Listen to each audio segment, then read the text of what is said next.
Hey, what's up? Welcome back dito sa ating channel dito sa Mobs TV. Alright, so tayo nagbabalik ulit mga kababayan at ngayon ay pag-uusapan natin, no? China, parang asong nabahag ang buntot kay Trump, no? Anyari, yan po ang ating pag-uusapan ngayon mula sa channel ni Pinoy Mystery Channel mga kababayan. Ano sa palagay ninyo, no? Bakit nga ba nabahag ang buntot ng China dito po kay Donald Trump mga kababayan? Ano sa palagay ninyo yung ilan sa mga dahilan, no? Alamin natin yan at pag-uusapan, pero syempre bago ang lahat, please don't forget to subscribe, like, share at comment dyan sa comment section. Maraming salamat po sa mga nag-subscribe na sa ating channel. Okay, so panoorin po ninyo ng buo itong video na to para mas malaman natin, no, kung ano yung nilalaman. Alright, so wag na natin patagalin, umpisahan na natin to. Let's go.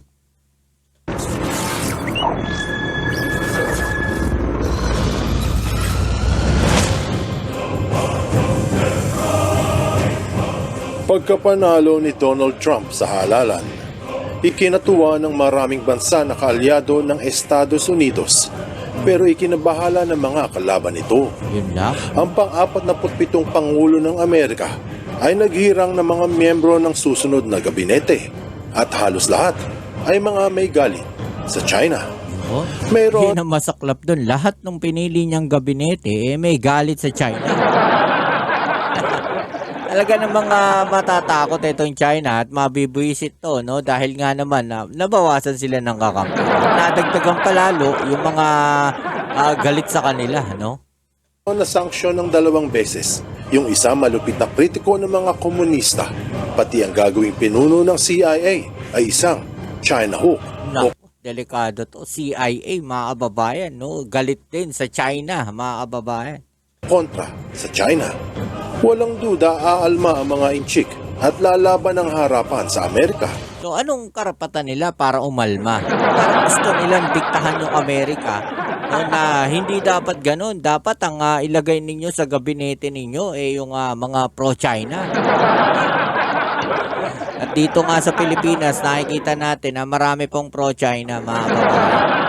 Grabe, no? Imagine ninyo, imbis na maging makabayan kayo, no, mahalin ninyo yung bansa, mahalin ninyo yung Pilipinas dahil sa politika, no, na inyong kinakaaniban, nagiging pro-China kayo, no? Parang kahit anong sabihin ng mga politician na yan na inyong kinakampihan, no? Sabihin nilang lumalabas na parang sila ay pro-China, mas kinakampihan ninyo. No, nawawala ngayon yung pagiging makabayan ninyo, pagiging Pilipino ninyo dahil mas pinapanigan ninyo, no, yung sinasabi ng mga pro-China. Diba? Pero siguradong magugulat ka sa malalaman mo na imbis na bulasin din ng mga inchik ang Estados Unidos katulad ng gawain ito sa Asia, tila nasisindak ito na parang asong nababahag ang buntot. Mayroong mga naniniwala at marami din namang naghihinala. Ang tanong, totoo ba? Sa tingin nyo, mga kababayan, no, bakit nagagalit ang China dito? No, hindi naman nila kaya kasing bulasin, no, o bulihin, no, etong Amerika. Hindi nila kayang gawin sa Amerika yung mga ginagawa nila doon sa mga maliliit na bansa. Dahil alam nila na pagka yung Amerika ginanon nila, may kalalagyan talaga sila. Kaya natatakot sila, no, na banggain ang Amerika. Matapang lang sila sa salita, mga kababayan. In short, no, bully lang talaga.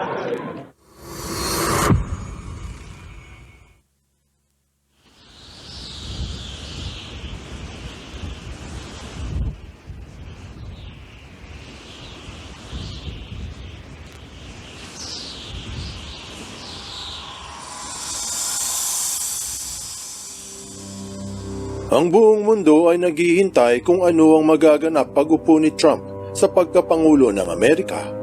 Hindi na ito nakapagtataka dahil maraming pinangako ang President-elect na aapekto sa lahat mula sa gera ng Ukraine at Russia, Israel at Iran at ang katayuan ng mga bansa sa South China Sea. Nagsimula ng maghirang ng mga miyembro ng gabinete ang uupong Pangulo sa susunod na taon.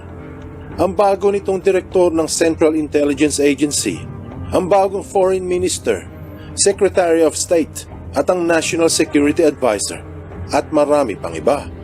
Mga posisyong may kinalaman sa pakikipagbaka ng Amerika sa ibang bansa, partikular na sa China. Ang mga sinabing i-appoint sa gabinete ay may iba't ibang karanasan, mga batikan sa politika, pati sa militar. Kung mapapansin ninyo, yung mga posisyon na yun, mga matataas na posisyon. No, at doon sa mga matataas na posisyon na yun, no, sa mga mahahalaga at importanteng mga posisyon na yun, ang mga nakaupo ay mga pro-China. Ay mga anti-China. No? Mga galit sa China. No? Yun yung mga nakaupo, no, doon sa mga matataas na posisyon na yun. Pero mayroon silang common denominator. Lahat ay galit sa mga komunista. Yun lang.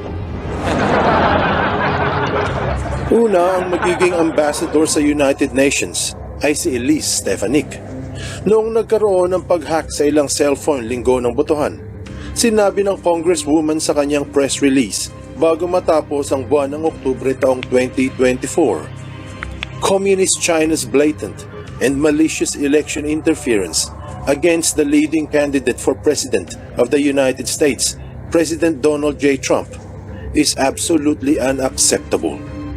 The Biden-Harris administration must immediately condemn this illegal action taken by Xi Jinping and hold the CCP accountable. Sa madaling sabi, garapalan daw at napakasama ng ginagawang pangingialam ng mga komunistang inchik laban sa kandidatura ni Trump. Yun yung problema natin dyan, mga kababayan, no? At talagang ng mga nakokontrol nila, dinodomina ng China, no, maging ang mga internet, no? 'Di ba? At ang gusto siguro nilang mangyari no, guluhin yung halalan sa Amerika para pag nagkagulo yung halalan po diyan, no, mas magagawa nila kung ano yung gusto nila dahil nagkagulo nga doon sa Amerika. 'Di ba? Yun yung sinasabi, no, na divide and conquer na diskarte ng China. Parang ganyan nangyayari dito sa Pilipinas, 'di ba? Dinidivide nila ang opinyon ng mga tao. Ginugulo nila ang opinyon ng mga mamamayan. 'Di ba? Para nga naman mas madali nilang mai-infiltrate. Hindi lang po yung gobyerno natin, 'di ba? Pati yung mga ahensya ng gobyerno natin, no, mas madali nilang mapapasok at mas madali nilang magagawa kung ano yung gusto nila, especially diyan po sa West Philippine Sea. Dahil nga naman pagka mayroong mga pro-China, no, na nakapasok sa gobyerno, no, nasusuportahan nila o kahit hindi nila suportahan dahil nga pro-China, 'di ba, magagawa nila kung ano yung gusto nila dahil alam nila na may kakampi na sila sa gobyerno. 'Di ba? Kaya maging kayo, matalino kayo ngayon sa darating na halalan. Pagka alam niyo mga pro-China, mas pumapanig sa China, no, wag ninyong iboto, no?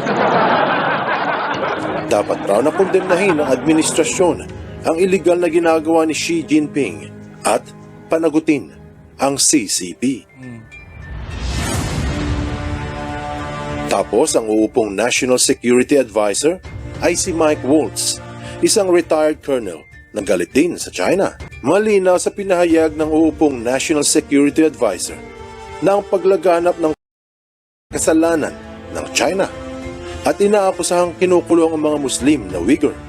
Mga paratang na walang pinagtunguhan noon. Pero ano kaya sa darating na administrasyon? A new report from the Joint Cybersecurity Advisory is warning that China's state-sponsored hacking group called Volt Typhoon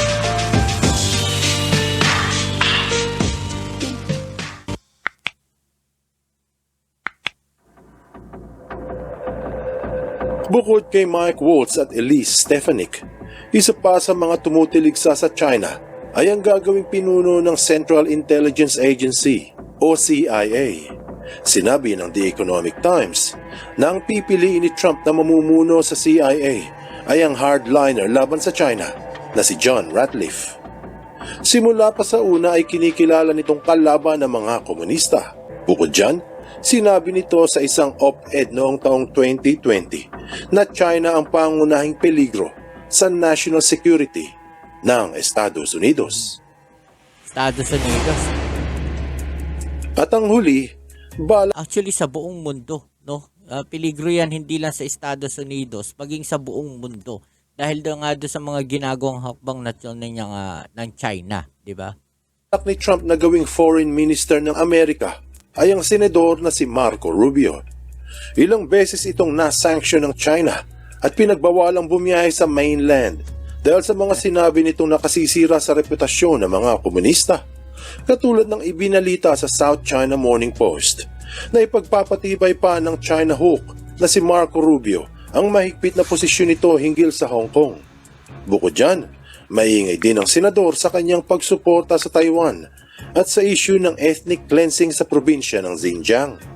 Tapos ayon sa Microsoft Threat Analysis Center, nahinak ng mga inchik ang opisina nito noong taong 2020. Ilan lamang ito sa magkakaposisyon sa darating na administrasyon.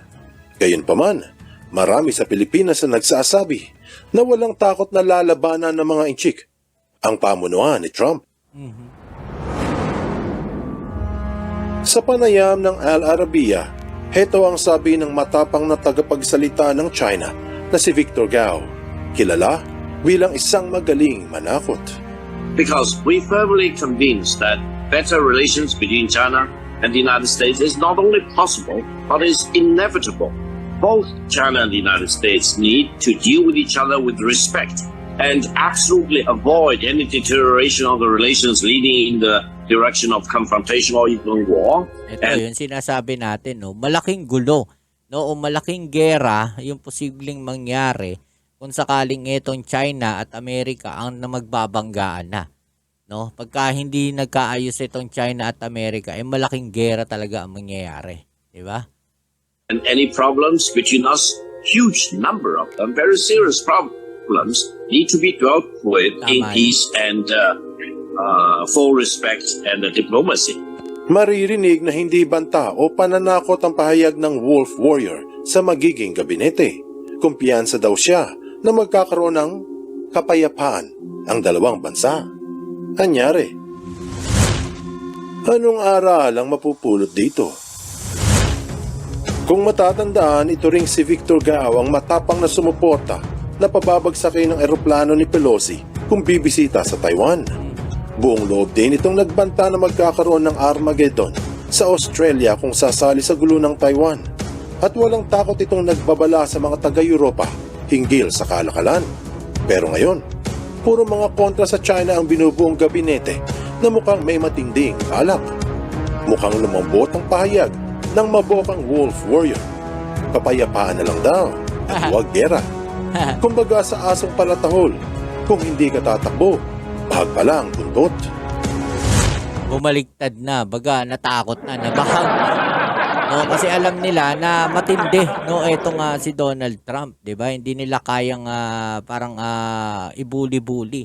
'Di ba? Hindi po pwede yung kanilang mga ginagawa, no, doon sa pangulo na to ng Amerika ngayon na si Donald Trump. 'Di ba? Kaya ang panawagan nila peace na lang. Dahil alam nila papalagan sila eh. 'Di ba? Malaking gulo, malaking gera yung mangyayari pagka talagang inano nila, hinaras nila, no, etong Amerika. 'Di ba? So kayo anong masasabi niyo diyan mga kababayan? I-comment down sa ibaba ang inyong mga opinion at ating yang pag-usapan. Alright? So yan muli, maraming salamat sa lahat ng mga patuloy na nakasuporta dito sa ating channel. Kita-kits tayo sa ating next video upload. Ito muli ang inyong Kuya Mobs sa Mobs TV. Peace. I'm out.